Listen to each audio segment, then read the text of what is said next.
That took forever. Really? I hit the button like 3 times and it didn't even do anything. Well, now just we're like- streaming 3 times. Right? The more the merrier. Hello, everyone out there. Hello, Sam. You are Hi, in Sam. the chat. Let's see. Pokemon Yellow Nuzlocke. Mm-hmm. I don't even know what Nuzlocke means. Is that a Pokemon? It is. Okay, this is a thing Griffin McElroy did in a series of Polygon videos. He did the Nuzlocke run, where he was playing one of the Pokemon games, and he had, like, special rules for it. Like, when a Is Pokemon... this like the Pokemon equivalent of getting Norded in Kingdom Hearts? Don't make me think about Kingdom Hearts. It's too complicated. You have to prepare me to think about Kingdom Hearts. I think Kingdom Hearts needs to prepare itself to think about Kingdom Hearts. It starts every day with a long, hard look in the mirror. Yeah, right. Nuzleaf is a Pokemon. It was named Locke. I guess that's what your friend named it. Ah, cool. Nice. There we go. We are here doing our thing on episode 80 of the Captain's Log. Welcome back, party that's people. So many. Yeah, we're cruising. We're getting up there. That's as much like lean meat in a good beef burger. Actually, funny you say that because that's what I had for dinner. I had beef 2 burgers. 2 burgers. And they were 85-15, I think. I think that was the interesting ratio. I've been watching a series of culinary videos, and they recommend an 80-20. Ah, okay. But you're a lean boy. You're on the move. Mean burger eating machine. Were these burgers you made at home? Yeah. Mm-hmm. Okay. Yeah, just frozen patties. I was craving them this week, and I was like, I don't really want to go out and eat anywhere. I just want to do stuff at home and not spend as much. So I was like, I'll just buy some. Home burger, yeah. Good old home burger. Melissa, look, I'll ask you about the thing you're rubbing on your face because I have no idea what that thing is. But before I mention that, this isn't the first order of business. Oh yeah, tell me about your pizzas, update. Melissa. I feel like I am locked in a cage. I am a spoiled rich kid that has had his credit cards frozen, his bank accounts stopped. They still aren't delivering. There's no Domino's in your area delivering to your house. No. And it says temporarily. And it's just like, temporarily, we don't deliver. Have you called to ask them why? No. What? I don't know. Like, I don't want to ask them why. Well, what if you really charmed them and then they said for you? Oh, for you, we'll deliver anytime. You tell us where. Pizza Lord, we're so sorry. We didn't know it was you. We didn't recognize your voice, even though you're a highly successful podcaster, Pizza Lord. Yeah. Terrible. I just I've never really had anything like that happen because I'm not rich, so I don't have some fortune waiting for me that I can't get access to. Except for the $50 worth of Domino credit that I have. You have a pizza trust fund. I do. What if you had a pizza delivered to you at your work? I could potentially do that, but I would have to have that for lunch, and I don't know if I would really want something that heavy for lunch. You just carry it home with you on the bus, just you and an entire pizza. People do stuff like that because that's what you do on the bus. They pick people up who are, going from this place to that spot. They're living. There's a bus stop right outside Popeyes near where I live, so people get on and off with all of their stuff, and it's just it's the worst and it's the best because it's like, oh, that smells good. Mm-hmm. Because everything else in here smells really bad, but now you're stinking up the whole bus with your food, and it's making everyone hungry, man. Oh, What a man. jerk. So. You just all get Popeyes. Oh, well, yeah. Do you have intentions of trying to become lord of another food? Like, once the pizza runs dry, are you going to try and be like, I am fried chicken lord now? No. I think I'll stick with the pizza empire. That sounds good. Sounds good to me. You're going to sit on the Calzone throne? Right? Game of calzones. I've actually never had a calzone in my life. I mean, I've folded pizza. Yes. Which is like spirit of the law, not letter of the law, right? Yeah. It's the same thing, but it's not the same thing. Because if you've had like the big New York slices, sometimes you have to fold that in half just because it's so giant, big. But no calzones for this boy. Calzones is good. There's a whole like calzone restaurant around here. It's called Sauce on the Side, and their specialty is calzones with a variety of sauces on the side or on top. See, this is what you're missing when you just take a Brooklyn style and you fold it in half. What's on the outside? Dry crust only. Pretty much. Wild stuff. So what is this thing that you have been like caressing your face with? This is a rose quartz facial roller.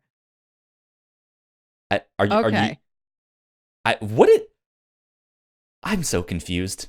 Okay, so for the listener, this is like a small wand, and it's just got like a little tapered cylinder of rose quartz at both ends. Like one's a longer one and one's a little stubby one. And you just roll it on your face for health and beauty reasons. See, theoretically, what this is supposed to do is... Let's read. It's supposed to like improve your pores and your skin tone, and you're supposed to like when you put like an oil or a serum or a toner on your face, you rub this over it, and then it helps distribute that and like really work it into your pores, and it's supposed to like help tone muscle and things. Like theoretically, like if I rub this on my face will get less puffy, and it just feels nice. Honestly, like it's nice. It's real rose quartz. It's a good, cool stone, cool to the touch. Like, not just like it's radical, but it feels cold. I just, like, I feel like I'm envisioning someone's face as a pile of dough, and you're, like, trying to flatten them out. Yes. I don't understand. I don't know. I like it. It's fun. I love rose quartz. You know, I got this little piece of rose quartz that always sits on my desk as like a good luck totem. It's a good, like, fidgety thing to, like, spin It is. This is my new affectation. Like, you know how there's like... Oh, you haven't seen Knives Out yet, have you? I haven't. So when you first meet Daniel Craig's like weird Southern detective character, he keeps plinking these keys on a piano. And, like, he's doing something else later. People that are just, like, they're scribbling or they flip a coin or something, or they play with their hair or they smoke or what have you. Like, this one's mine. I just have this facial roller constantly. Okay. My face is so smooth. I'm going to wear myself down like a river rock. What if that's how, like... What if that's how it worked, but like a lot faster? Like, what if that's what you could do to your health and stuff, and just like mold yourself? Like, it wouldn't be instant, right? But just like this idea of like this repeated action, maybe over the course of like a week. Okay. And you could slightly affect your shape That would be nice. Like if I just squish my face long enough, I will get real cheekbones. Sure, yeah. Or just It's like been a stretch dream. them back so it's like, there they are. I see them. Yeah, I got him. If I Play-Doh my face around enough, then it's like, well, there you are, Peter. You're under there. Yeah. I don't know. Like, I wonder how far you could take that if that was a real thing. Like, does this affect bone structure? Can I like shapeshift if I was a human sculptor?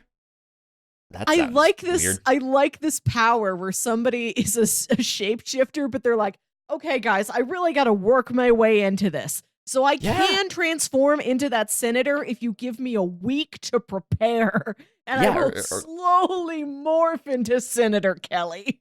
Or like with something that specific, maybe it can be more like, yeah, I'm gonna need like a month or two to like get this right. That'd be weird because you always see shapeshifters that are instant. That's just like or they're like, a werewolf where there's like a painful 15-minute process. Sure, yeah. But yeah, never more than the 15 minutes. Yeah. What if it took like 15 weeks? So it's like a diet program or something. But it's like, well, by the end of this, I'm going to transform into my own. Starting with the hand. Here we go. I just have to envision. I have to envision a different hand. Become another person. Yeah. Yeah, that's weird. I don't know. Anyways, here's another weird question. Okay. I can't seem to buy carrots. Why doesn't my grocery store have carrots? What type of carrot do you need? Melissa, this is Pizza Lord Problems 101. Okay? Okay. Not that I put carrots on pizza, but yeah, so I every now and then I make like a homemade General Tso's Chinese food thing. Mm-hmm. And I like to buy a carrot and chop it up and put that in the mix, and it's good. It's really yummy.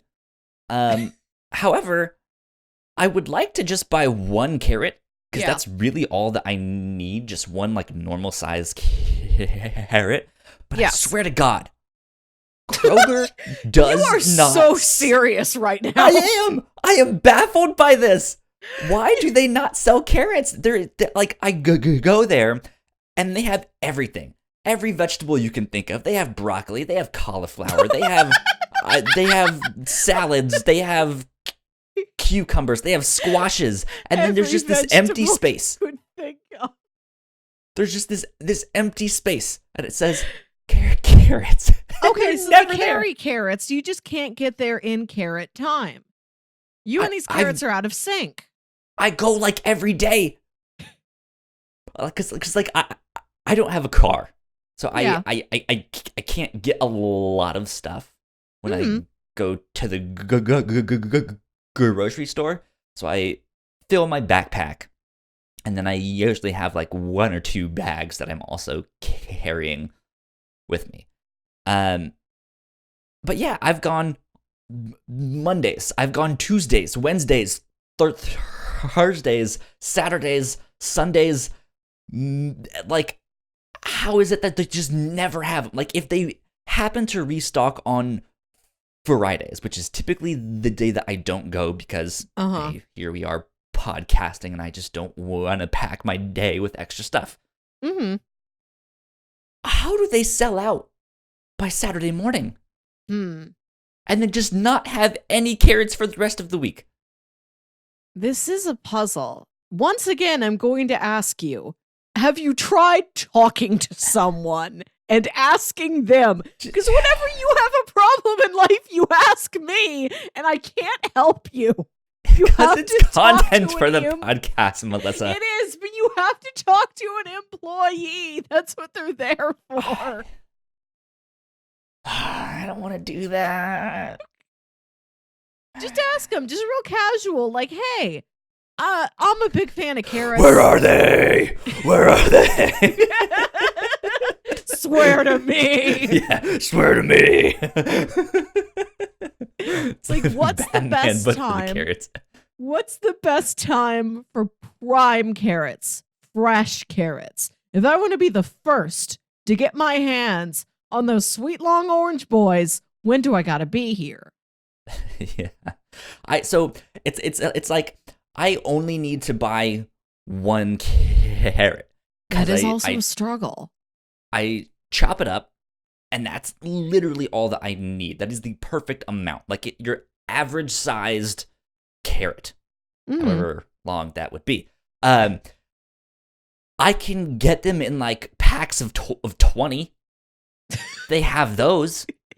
I don't need 20. They have like, here's a 40-pound bag of baby carrots. It's like, I don't need 40 pounds of these. I'm not ready for a baby. I'm not ready for 40 babies. Like I usually end up getting like their like snack packs. They have like, hey, here's 4 like bags of carrots that you can put in your lunch, and it's just like a handful of baby carrots. Yeah. But then again, I just need like if that's what if I end up going that route, then I need like 2/3 of one bag, and so it's still just like I don't really want these other carrots. Like I can eat them for my lunches, I guess. Mm-hmm. But it just I can't. Okay, I got two options. Throw me a carrot. I got 2 options. Listen, 1, a carrot can be frozen. Yes. Yeah. Okay. Option 2, do you got yourself a local farmer's market? I feel like if you go to a farmer's market, they might sell you 1 carrot. I walk in. I would like to buy 1 carrot, please. They think it's a joke. Like this is a Bugs Bunny LARP. That would be really funny. Someone walks in the store in a bunny costume, just trying to buy all the carrots that they have. Do you remember this old internet image that's like a guy in a banana costume, like in the grocery store crying next to a pile of bananas?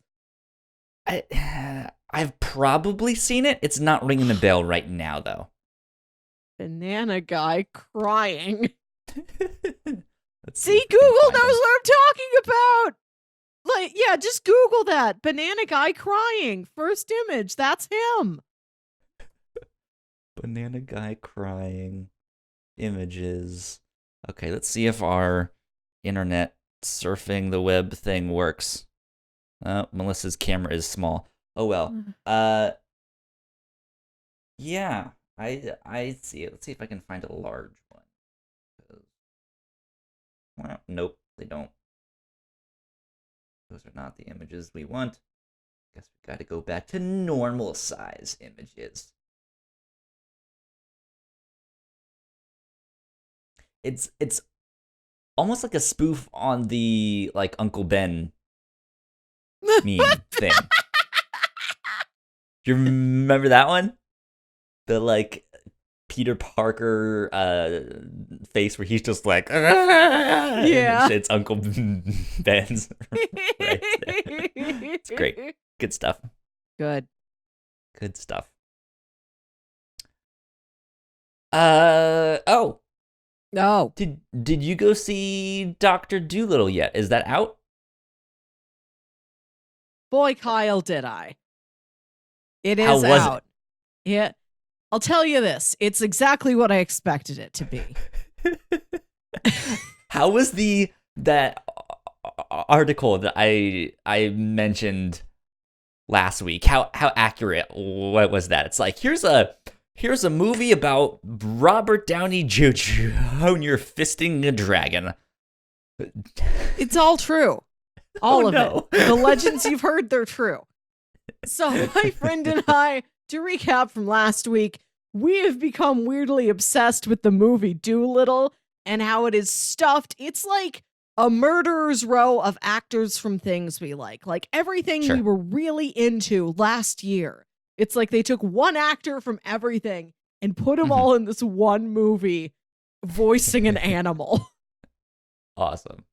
That's fantastic. So it's like weirdly specifically targeted content just for us. And we're like, well, why isn't nobody, we haven't heard of this movie. Like nobody's talking about this movie. Who is this for? Who is excited to go see this besides us? We've decided we're excited to see it now. So last Saturday, we make a day out of it. We're going to the theater as soon as we can. We would have gone Friday night, opening night, if I didn't have this to do.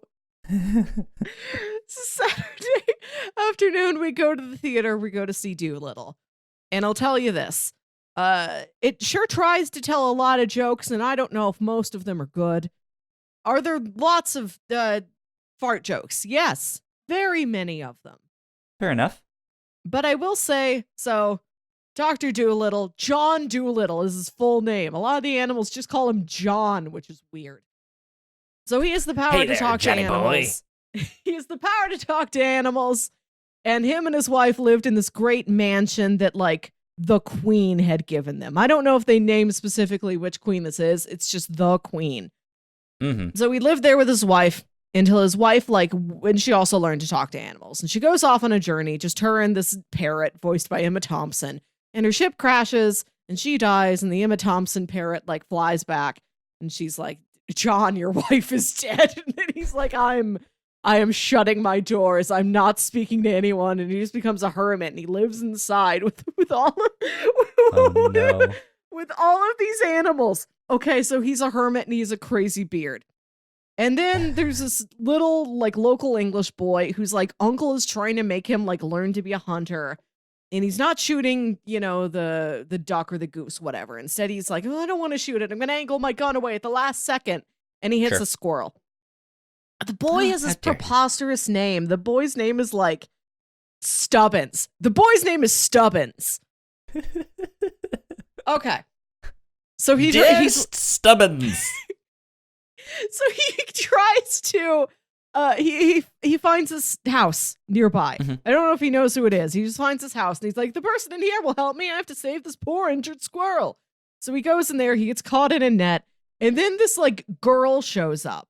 And she's dressed all in pastel pink, and she has a cloak, and she's real fancy looking, real aesthetic there. And she helps the boy down, and she's like, I'm also going to see Dr. Dolittle. So he hasn't seen humans in forever, and these two 14-year-olds show up.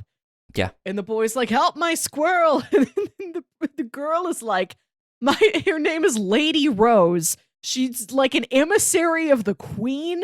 And she's like, the queen is sick. You have to go help the queen. Because it's part of the deal that, the deed to his mansion he lives in is in the queen's name. And he's like, I have this place for life. And she's like, you have it for the queen's life.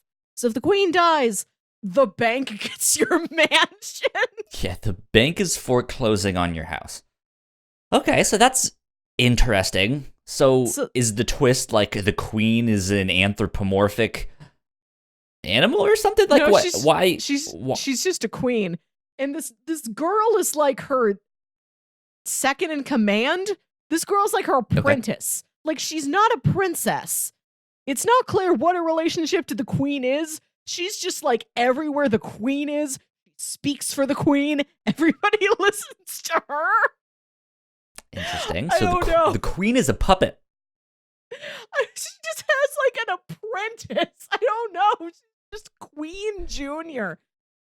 So Dr. Dolittle and all his animal friends have to travel to, the parrot brought him back his wife's journal, and she speaks of this mysterious Eden tree. He's like, this tree may have healing properties. We're going to take this voyage across the sea to this island, and we're going to get a cure for the queen. Sure. And it turns out, the queen has been poisoned. So there's also a mystery of, well, who poisoned the queen? Who in her cabinet poisoned her? And Dr. Dolittle goes on this voyage, and then Michael Sheen, just star of the film, giving it his all. He plays this snooty doctor that hates Dr. Dolittle because he's like, you're not better than me. Why is nobody listening to me about the Queen's Health? They called in you. You only know about animals. You don't even know anything about people. So he gets on his own boat, and he's following Dr. Dolittle with these binoculars, like sneering at him. He's got murder in his eyes the whole film. It's a beautiful performance. This sounds wild. It's absolutely wild. Okay. I'd seen from the commercials that Antonio Banderas is in this as some sort of a pirate. It turns out he is like the dad to Dr. Doolittle's late wife. So now we have a film where he's the father-in-law. Antonio Banderas is playing Robert Downey Jr.'s father-in-law when I'm pretty sure those actors are the same age. They just put gray in his hair to make him look older. Oh, he throws him in a maybe cell. Dr. Dolittle married someone who was real young, much younger than him. She's moderately young, but she doesn't look young enough to be Antonio Banderas' daughter. What? He throws Dolittle in a pit. The tiger comes out. The tiger's voiced by Ray Fiennes. The gorilla's voiced by Rami Malek, and he goes in there and he fights him, which I hope is some sort of a preview of how this next James Bond movie is going to go down. Yeah. I will tell you, voice performance is good. Kumail Nanjiani plays an ostrich named Plimpton. Great name. I know I said Michael Sheen was the star, but he is also. He's great in this. And it's him and John Cena voices a polar bear named Yoshi. And they have like a bickering thing, but and then at the end they're friends. Octavia Spencer plays a duck named Dab Dab. Hello, Dab Dab. Some of them have like normal names, but then other ones have just got these nonsense names. Like, yeah, Dab Dab. I've not even told you half of the insane things that happen in this film. And I'll say this, as like an adventure, like grand sweeping voyage movie, I think it's actually pretty good. Like there's great, like, here's this boat chase scene, here's this fight scene, here's this escape scene, here's this discovering the island scene.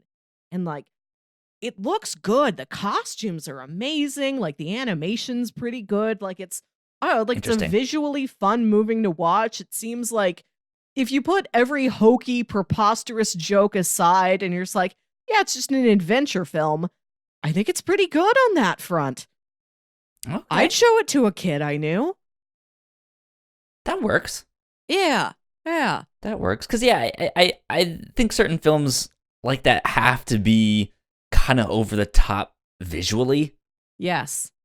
Because let's like, look, we got some good actors so that the parents or whoever can at least know who's in the film. And they'll be like, Antonio Banderas, I know him, I like him. And then the kids just get to watch this like spectacle of like crazy things happening, even though it might not be a great film. It is not a great film. I mean, it's technically impressive, I think. I like the production design of it. I like the way it looks. There's some good performances. Robert Downey Jr. is doing something weird. It's not bad, but it's weird. And I don't understand his accent. And there's this thing for like the beginning of the movie. Like the camera's never like totally like it's never on his mouth when he's talking. And when he does the surgery on that squirrel to save it, he has this like face mask on for an extended amount of time. And before that, he has this crazy giant hermit beard. So it's this weird disconnect where you keep hearing him talking, but you don't like see him talking. It feels, what a mystifying experience. You feel unmoored. That's weird. That's so weird. Oh, I'm glad you had a good time, though. We did. We absolutely did. And then we went home and we had planned on doing a double feature of that and George of the Jungle. But it was a library DVD, and it wasn't, like, unlocked. You know, a library DVD case is, like, locked, so you can't take the disc out of it until you actually formally check it out from the library. Mm-hmm. And get unlocked. So we just have this inert plastic container with a disc inside it we can't watch. So instead, we went on Netflix, and we're like, what's on Netflix? And we watched Catch Me If You Can. That's a good one, though. It's a very good movie, but it's very different from Dolittle. Oh, yeah. That's for sure. That's for sure. Well, speaking of movies, Yes. you also put down something about this remake of the Pokemon film. Talk to me. Yes. On Netflix, they're doing. You remember Pokemon, the first movie? Oh, I went to go see it in theaters. Me too. I saw it twice. I believe the formal subtitle for it is Mewtwo Strikes Back. Mhm. There's an animated special coming to Netflix that's just that entire thing again, but it's CGI this time. And I gotta say, I'm a fan. I'm excited for this. Okay. I love this movie. I'm interested in how this does. Yeah. Because I have very mixed feelings, because I like, on one hand, it's like, I remember that film. Do they really need to remake that one, though? I don't know. See, that's my question. So. But why would they? Because it looks the same. Why would they do it again the same? I mean, it's CGI, not the, like, 2D stuff. So well, yeah. It's stylistically different, but, like, every plot beat and a lot of the composition of the shots are the same. Yeah. Which works on me. It's my nostalgic centers real good. So that's an interesting thing, is like, there are certain things, whether it's from my childhood or just comics or something like that I really want to see people do different takes. Yeah. On. I in my mind, the kind of comparison I'm thinking of, I'm not sure how well this would compare, but would be like translations of the Bible or something. Like, it's all the same book, but there's these different translations. Some are more conversational, some are more artsy-fartsy and stuff like that. Whereas, like, I would like to see someone retell Crisis on Infinite Earths in a comic book form, but just, like, do their own take. And not like, we're gonna reimagine it and stuff like that, but just like, we're gonna retranslate this. Yeah. Tell the exact same story. Like, I kind of want to see more stuff like that, and if that works or not. Which is why I'm kind of interested in this, because I like the computer graphics. If this works, if this is fine, I would also like to see them maybe do a cartoon with it. Like, just do a weekly cartoon. Like, that'd be awesome. I would love a reimagining of all the Indigo League episodes. Yeah, because like, or like a condensed version. Like, here's the stuff you need to know. Like, we're not going to redo every, like, Ash and friends walk through the forest and encounter a new Pokemon episode, but there are some great, fantastically weird episodes. Oh no, it's a Caterpie Pokemon series. What are we gonna do for we're not half do an hour? But, like, show me the Ghost of Maiden's Peak again. Show Bye me, Butterfree. The Princess Festival Showdown. Show me Holy Matrimony again. Show me all the stuff where, like, Psyduck's in a movie. Like, all those. Just do those again for me. Yeah. Or take the boring ones and make them as weird as all the other ones were. Yeah. Who knows? Yeah, I would eventually check this out. Do you know when it's coming out, or is it out yet? It just said soon. Soon? Okay. It just said soon. Yeah, I'm intrigued because it looks so similar. But, like, they wouldn't do it unless there's something different about it. Unless this whole thing is like a proof of concept pilot test.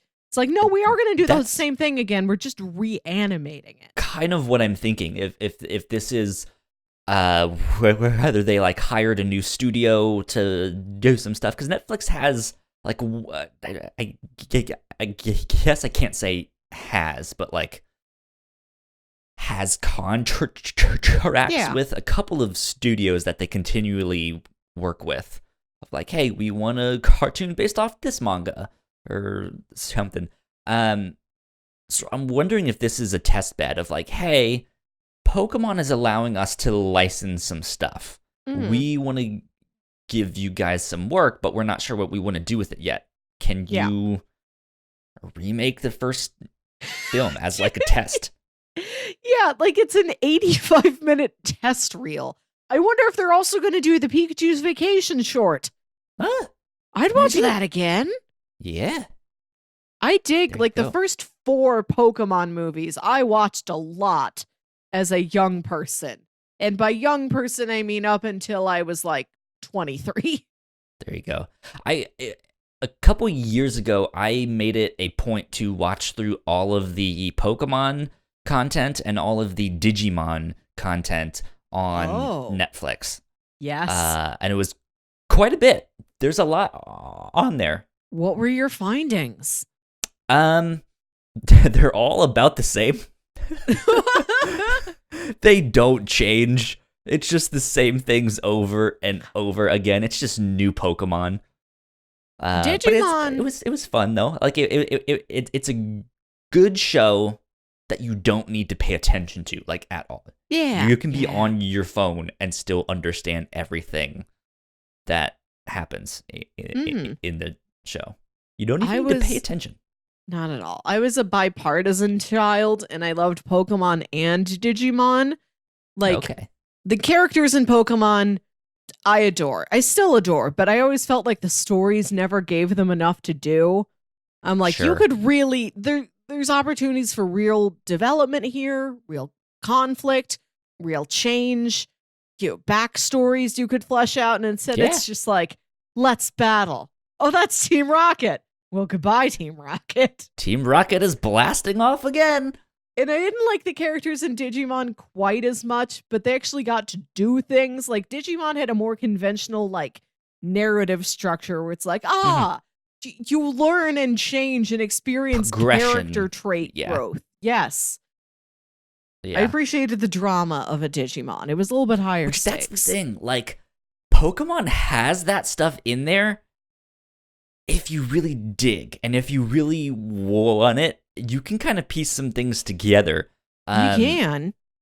Yeah, but then they don't do that stuff in the show. And it's just like, come on, like, have, and like, they've got...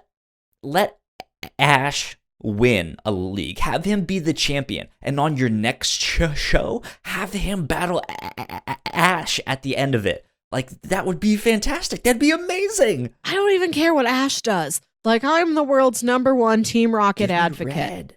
Yeah. Team Rocket, they're so rich in character. And they just get to be this gag over and over again, even though there's a gold mine of narrative potential there that just nobody is touching. Yeah. Yeah. Oh, well. What can you do? I would like to do lots of things. But you can't. I'd like to speak to Pokemon's manager. This is all I've ever wanted. If I could be handed any project in the world, like, this is your dream project, like, blank check, here you go. Like, I just want to revamp Pokemon, just that original, like, Ash, Brock, Misty, Jesse, James, Meowth, like, setup. Like, I want to fix that and make that into, like, a real character-based narrative. There you go. There you go. The gritty Pokemon reboot. I don't want it to be gritty. I just want it to have some level of texture and stakes to it. I forget what podcast I was listening to that was talking about this, but they were like, yeah, you always hear about, like, gritty reboots of stuff. Like, let's do a gritty reboot of Captain Planet and stuff like that. Why don't we see the reverse? Soft reboots? Yeah, like a soft reboot of Alien. Like, what? Just like, love it. Yeah, let's make it light and fluffy and a children's show or a rom-com. I don't know. Like, God, yes. Let's see more stuff like that. I would love, like, how funny would that be? I would love so many dramas reinterpreted as, well, now it's a workplace sitcom. Yeah. Yeah. Yeah. Like, I just, like, take the formula for, like, the Fast and the Furious, but then just, make it a workplace comedy. Like, make it about the people that sell them those cars and stuff like that. So they're just sitting there at the car dealership.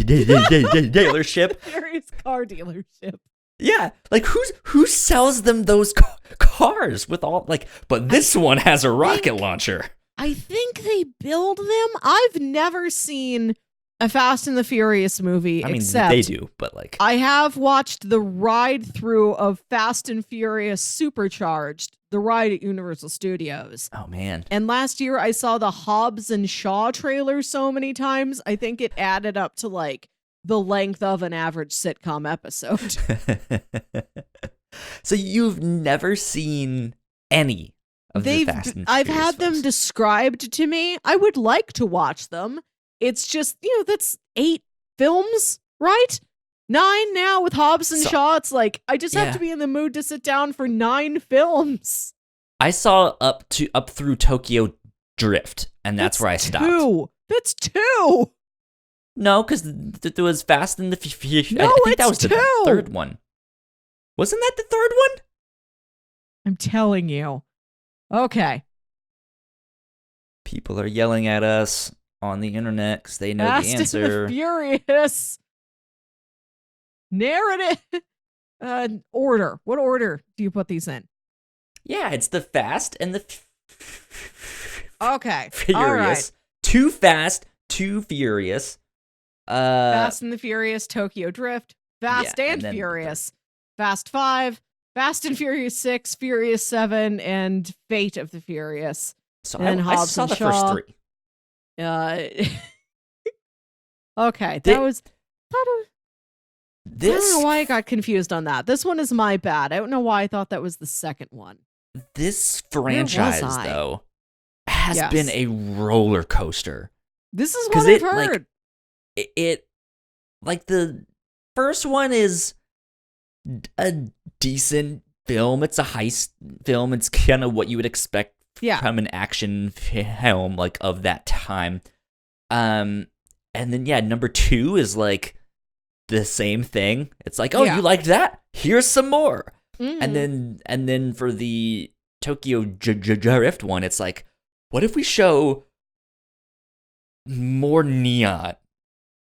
And it's more about like Japanese street racing, and there's this American who moves to Japan, and he's like he doesn't know the culture, but it's still racing and stuff, So they do stuff like that, and then kind of it has its ups and downs, and then it got to the point where it's no longer cars, and it just anything fast and anything furious. Like, I think at like movie 5, it took a turn from these are, fairly straightforward, high octane action movies to now we're a cartoon. Yeah. Now we're a caricature of an action film. But that's the thing, though. Like, they have the market cornered because nothing else really does what they do, or like their brand of it. It's like, hey, we're gonna make these action films, but it's all gonna be centered around vehicles. Like Mission Impossible doesn't do that. Well, I guess there are James our Bond. friends the trans. Well, you gotta pay respects to that Aston Martin in its every you shade do. and color. But the stories of James Bond don't focus they're not around entirely. I the mean, car. he drives an Aston Martin, but the stories are not Aston Martin driven. Right, yeah. Exactly. But like these are about the cars and about the like family of people that like they're gang basically. I told you I watched the ride through, so I know this much. Whatever. We'll have to fix that. Sure, yes. Let's do it. I've never said no. I'd always be down to be fast and furious. I want to be fast and furious. It's movies my dad likes, but like he's just never watching them when I'm around. Like, my dad likes so many movies that I would like to see, but whenever I go over there, he's like, well, I'm watching this Western from 1942. Well, I'm watching just a bunch of episodes of NCIS Los Angeles. That's funny. That's funny. How about Mr. Peanut? Did you saw this news about Mr. Peanut dying? I saw it because you showed it to me. I posted it in our Discord. The whatnauts.com/Discord is where you can join. Yeah. What do you think of this? Do you know more about this than I do? Because all I saw is that you said, well, today a peanut has died. And I looked and there's a Twitter account for the estate of Mr. Peanut, the Planters Peanuts mascot, that apparently he died in a car accident. Look, I don't know. But this is...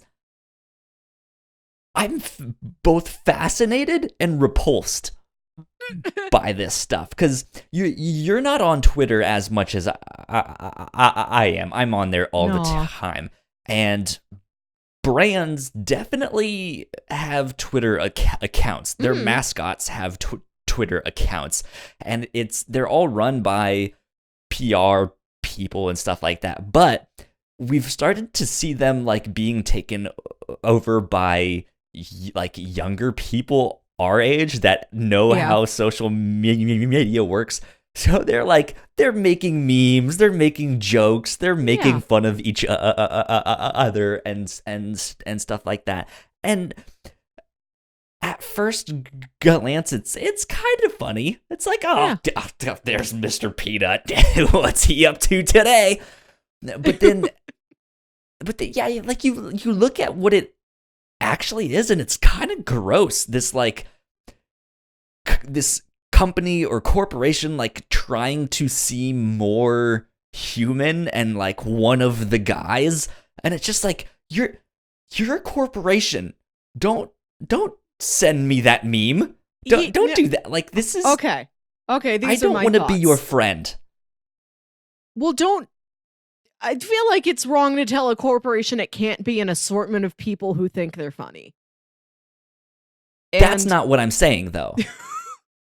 Like, they are like trying to personify Mr. Peanut as like a real person. He's got arms and legs, and we do like him. He's a mascot for a corporation, though. It's everything he does is some kind of stunt or advertisement to get you to be like, oh, Planters.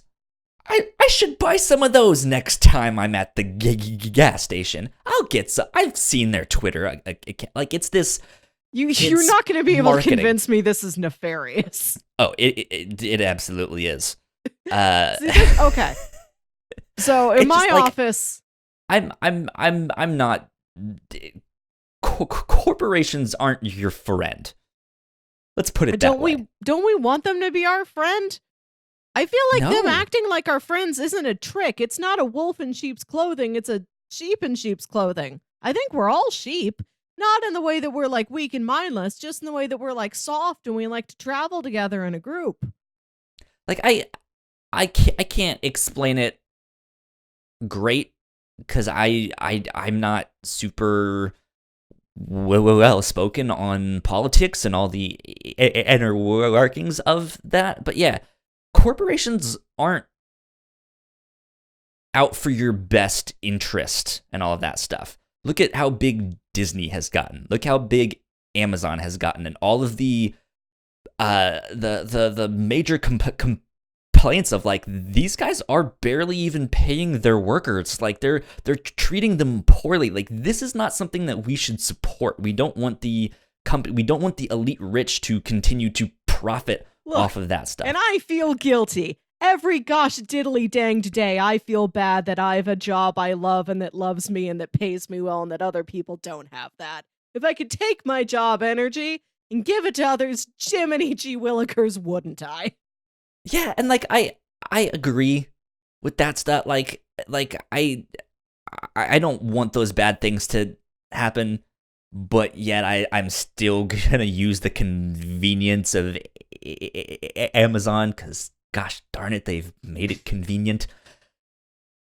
But yeah, it just like it's this weird like cringy feeling that I get from some of these things that they do, and it's just like I don't like the way you're trying to market yourself by this stuff. It seems weird. Okay, so these are my thoughts. My office has made so many memes to each other, just from one of us to another one of us, about all the junk we have to deal with at work. And I imagine, like, a person putting these together, they're not like yes, but that's inside jokes between coworkers. That's not like a representation of your corporation putting that out on Twitter to be like this is us. You're looking at all of these like, yes, they're ads, and yes, it's marketing, but behind all of that, they're all human beings. We're all, each and every one of us, a human being. And we joke around. Corporations. Even though by law. People are people. They're people too. We are all human beings.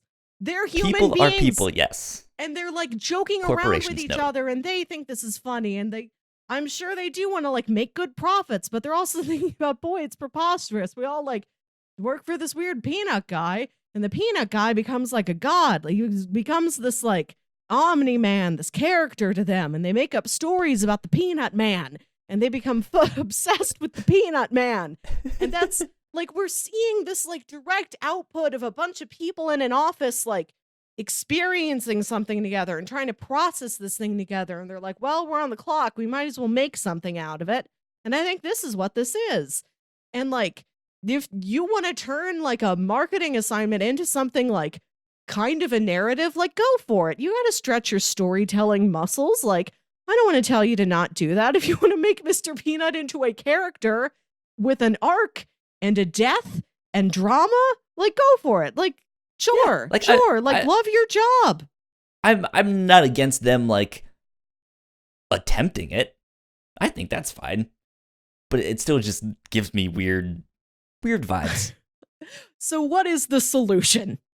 Because I'm over here thinking it's just funny. Like, there's Wesley Snipes tweeting about how he's sad Mr. Peanut is dead. Like, everybody's like, wow. Like, everybody is coming to the table like, yeah, I know it's a silly mascot, but I would be sad if he was gone. And I think this is a fun game to play.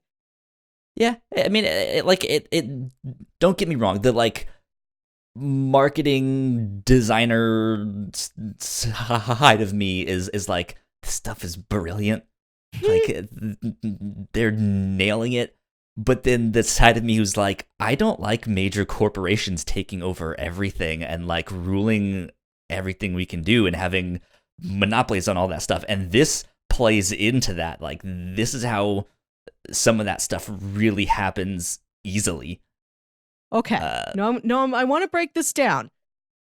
Where is the line? Like, if this was like, Virginia is a nut state. Mr. Peanut is, I believe, your fellow statesman.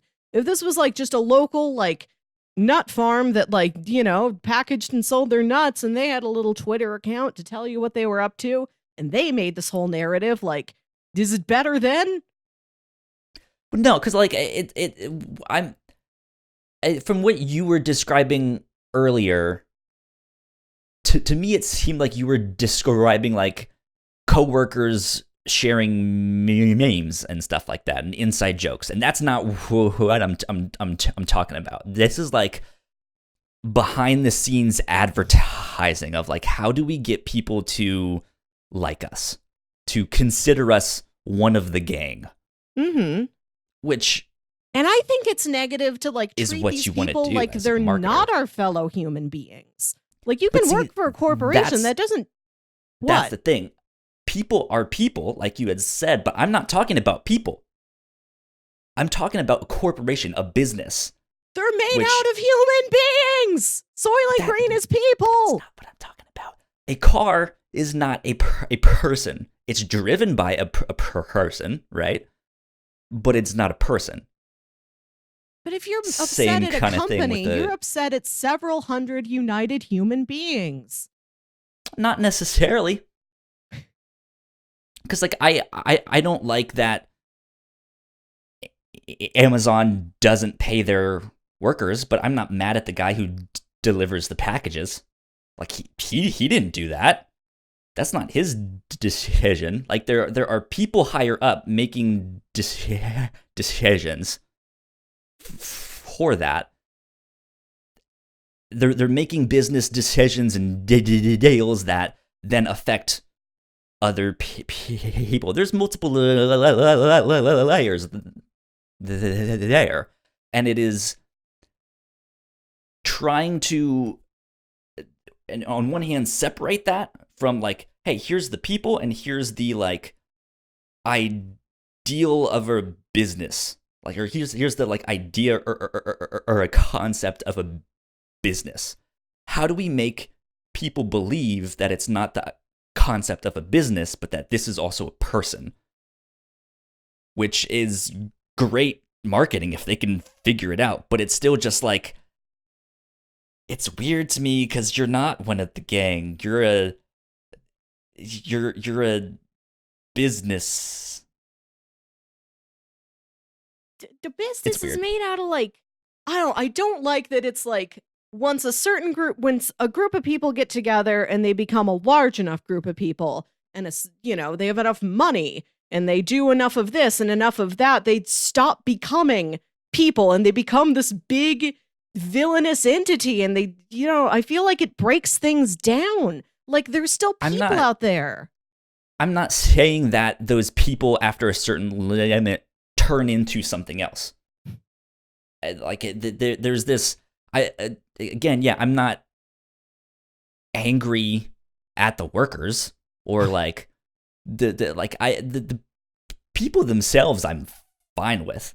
I don't know. I just feel like there's this weird line where if this was like, I don't know, your cousin worked in marketing and you're at a family party and your cousin is telling you like, well, we've got this thing cooked up. You'd laugh and you'd be like, oh, Jeff, that sounds really fun. What a cool thing. But because you don't know that person in the marketing office, you're like, this is a weird marketing stunt and I don't like it. But that Jeff guy is still back there. There's still a Jeff. That's the thing. I'm not mad at whoever this Jeff is. I'm not mad at them. And if it was my cousin or whoever, I would still be like, that's a really weird marketing thing. But at the same time, I understand it. And that's basically it. But like I said, I don't really know how to eloquently express that. If you feel like there's a problem here, what do you think the solution is?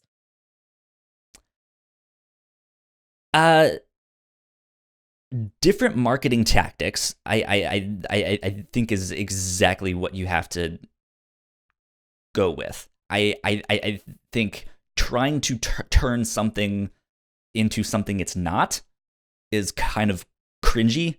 It's like, well, which is kind of what I'm getting at. Like, if you want to, I mean, hey, we here at the Whatnauts, we have a Twitter and stuff, and we want to advertise our stuff. But I don't ever want to convince you that the Whatnauts as a business is a separate person and it's one of the gang and stuff like that. Sure, maybe we can comment on people's things and add say certain stuff, but there's just like a certain level of just like you're trying to get a little too comfortable. There's a good balance you have to find.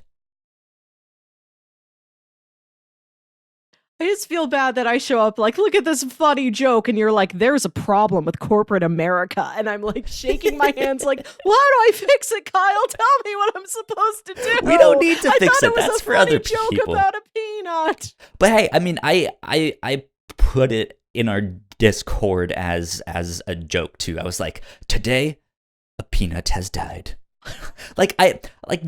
Don't get me wrong, I'm not immediately like villainy and lies and stuff. I'm just like, this is kind of funny, but it's kind of weird too. So whatever. So I learned What? Something really interesting this week. Apparently, Japan used to have a no dancing law. Well, how long ago? So let me look this up. So I saw a tweet from Bandcamp. Every now and then they'll post a link to an article on their site or like a genre or stuff like that. And I think the tweet that I saw was like how Japan's no dancing law has affected their electronic dance music scene. So I was like, that's strange. I've never heard of that thing. So let me look it up here. Japan's no dancing law. Japan lifted a 67-year-old ban on dancing to the delight of the nation's clubbers.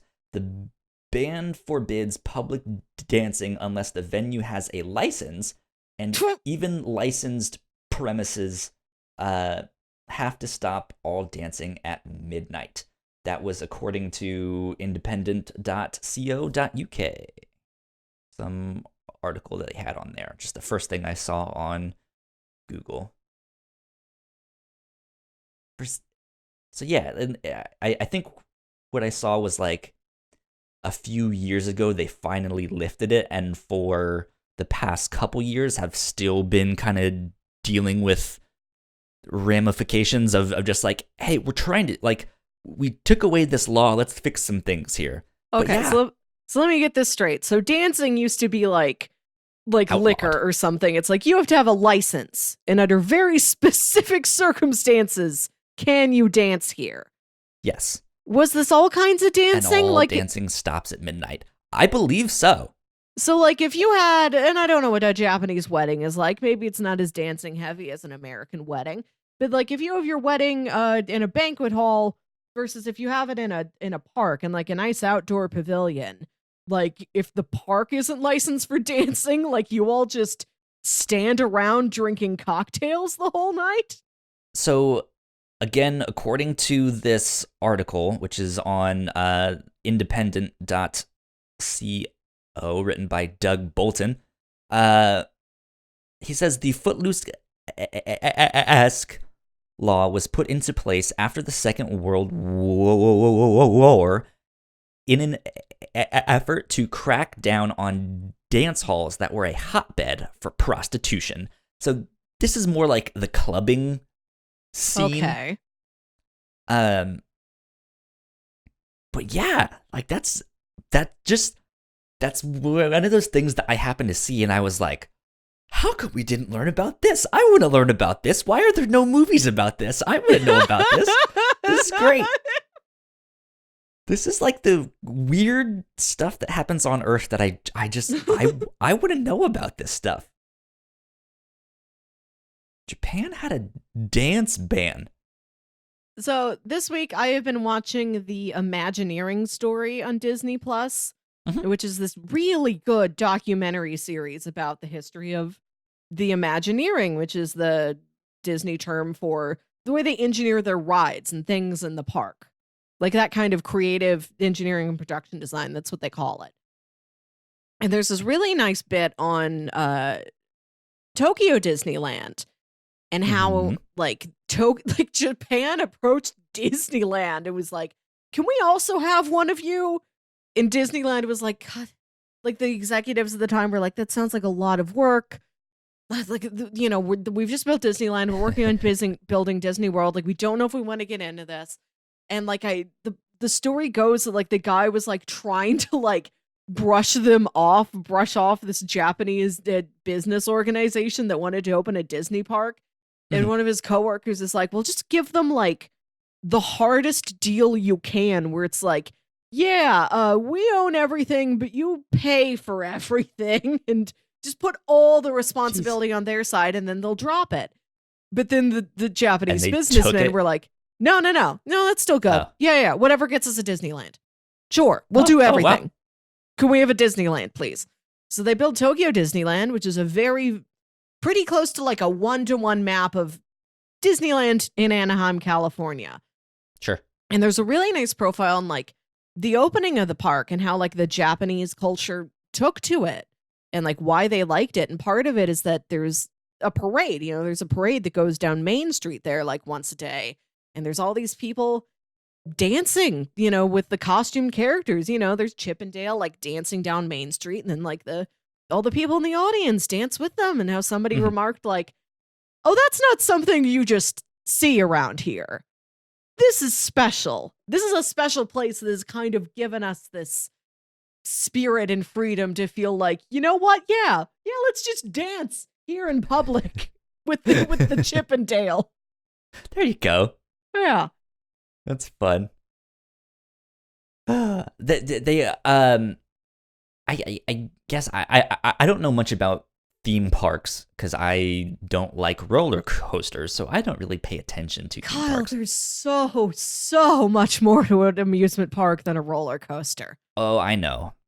I've been to Six Flags multiple times and Busch Gardens and Disneyland and stuff like that. So I've been. Good. I know. Good. But Japan also just opened up like a Mario World thing. Yeah. I didn't look is too that much in their into Universal Studios or is that separate? Because I know our Universal I don't Studios know. is getting a Nintendo Land. I don't know if it's its own thing or not. But I saw that they made that, and I was like, yeah, why wouldn't they have that? Did they not have it before? That seems strange that they wouldn't have that, because that seems like it'd be so much fun. Yeah. Like if I can go to a restaurant and eat a Goomba or something, if I can go to just like do the like Disneyland theme park stuff but with Nintendo stuff, that would be awesome. That'd be so much fun.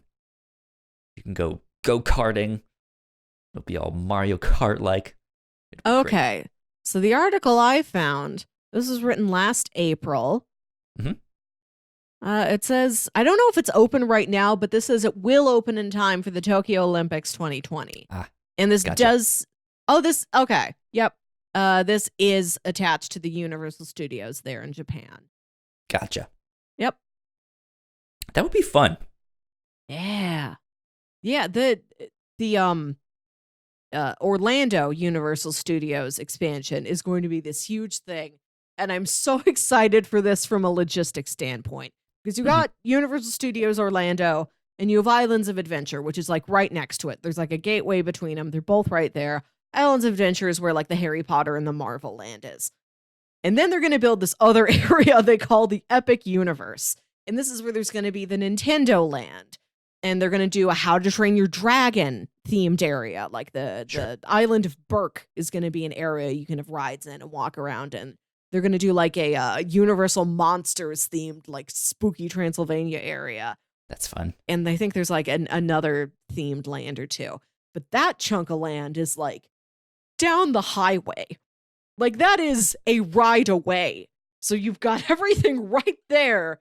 And then you have to travel. You have to travel quite a way to get to the third part of the park. Oh, no. Which is, for a nerd like me, logistically fascinating. And I'm really interested to see how this plays out. I wonder if they'll make some kind of like tram system of I just think like it's here's too, a train or like a... I think it's too big for a tram, and it's like down a highway, and I think they're on opposite sides of the highway from each other. Tunnels! An extensive system of tunnels. Heck, I don't know. Or maybe just like a series of their own buses or something. Yeah. Or like we have a special deal with Lyft or something where you get a coupon. I don't know. Who knows? Because all of Disney World, it's all on one property together. And Disney World like owns that whole chunk of property and like they run the things on it. So it's all like Disney bus lines, and then they've got the monorail, and they've got the gondolas, and they've got boats, and they've got their own car service. And then they do have like Lyfts and Ubers and all that you can also, order. And everything's right there, and everybody knows like within that place how to get to everywhere else. It's just the fact that it's like, we have our two main parks, and our third park Well, you have to drive like 20 minutes. That way. Yeah. That's funny. Oh boy. What do you know about this Space Force? Good. You always do this. And it's like, well, I know it because you like put the link in our Google Doc, and no, I had not heard about it until you put the dang link in there. And I don't know if you know anything more than the link. We might know exactly the same amount of information. I don't. I just thought it was funny. I know they announced it a while back, but they unleashed a new logo like a couple hours before we went live. And yeah, this is... I think it's so ridiculous that this is even something they're trying to do. But the logo's not great. Well, it's the Starfleet logo from Star Trek. Yeah. It's just that. Which I guess I can't really blame them for. Like, this is... Star Trek is a utopia. It is the goal. If I could have any future, I want the Star Trek future.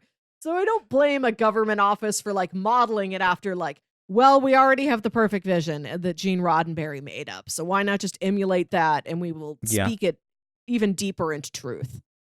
So I don't necessarily know anything about constellations or stuff like that.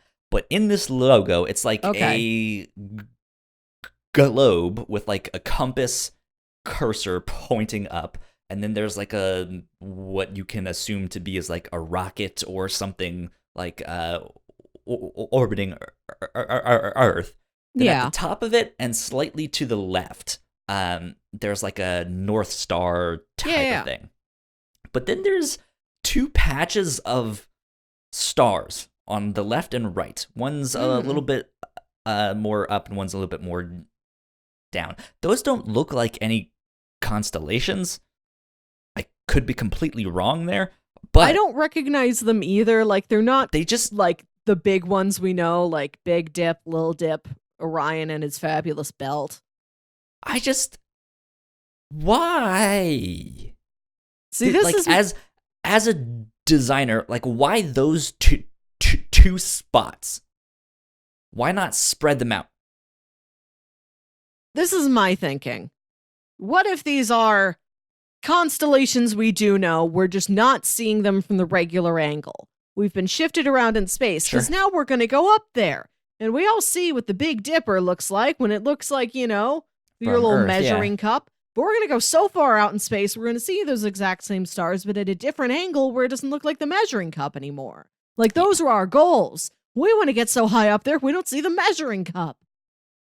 Yeah, that's an interesting theory. I could see something like that. But then, even still, it's not something most people are going to know or recognize or stuff like that, which is kind of what you want in a logo or insignia type of thing, right? But also just from a design perspective, like, it's just a really odd choice. It is like, not as clean as the actual Starfleet Command logo. What are they doing? What are they doing? Well, why don't you ask someone? Do you know how many of your frustrations would be solved if you raised your hand and you said, hello, Melissa, I'm Kyle. Could I ask Twitter, why, please? The internet, this podcast, they're all for just screaming into the void. Well, Jiminy's, you know how many problems screaming into the void solves? I'm not here to solve things. Well, I am. You can't put something in front of my eyes and tell me I can't make it a project. I mean, hey, if you want to solve it, go for it. More power to you. We're just here to complain, make fun of things, share stories, have fun, have a good time, all that stuff. I don't know how to have a good time. I know how to have a productive time. There you go. Cool. Well, I think I think we might wrap things up there. We've been going for a little while. Speaking of being productive, let's wrap up with this. What are you hoping to get done this next week? Like, do you have a goal of just like, hey, I'm working on this? I treated myself today, Kyle, and Ooh. I bought plastic storage containers for my pantry. Plastic storage containers? No How longer exciting. will my flour be in a bag, in several assorted bags, because I have a lot of flour. I'm going to put all my flour in one tub. I'm There going to you put all go. my sugar in one tub. I'm going to organize that thing. Organizing your cabinet. Yeah. Boy, Okay. am I preposterously pumped for this. I want a neat pantry. Good stuff. I don't know if I'll get to it this week, but I have my old TV sitting in my room still. Maybe kind of trying to sell it for very cheap, but I also kind of want to see what it would look like sitting behind me on stream on this bookshelf, and then maybe like putting our logo up on there or something. I don't think it's gonna look good, but I might want to just try it out, and that would be a good project. I like your to street figure sharks, out. though. Yeah, well, the street sharks won't go away; they'll still be here. Okay. There's And room my above them? Jesus in a Pokeball. Yeah, or just on the bookshelf or somewhere else. I've also thought about putting the TV up against this wall, and then maybe down the road streaming some video games or something. Who knows? We'll see. We'll see what happens. But hopefully it is a productive week for everyone else out there. Yeah. If you got stuff to do, go get it done. Do Don't it. wait. Do Raise it. your hand. Talk to a person. There you go. Unlike me, who will just suffer with no carrots for the rest of his life. I'm telling you, just call that Domino's. Find out why they don't deliver anymore. Yeah. One day, maybe. That being said, Melissa, where can the people find you on the interwebs? You can find me on Twitter and Instagram at Wilkywit. That's WILKYWIT. Perfect. And I am at Yo Kyle Springer on Twitter and Instagram. You guys can find us at The Whatnauts on Twitter if you guys want to stay up to date with our shows. If you like what we do, patreon.com/The Whatnauts is where you can support us for as little as $1 a month. And we are still $1 away from reaching our first goal. So again, if you like what we do and want to help us out, that would be absolutely fantastic.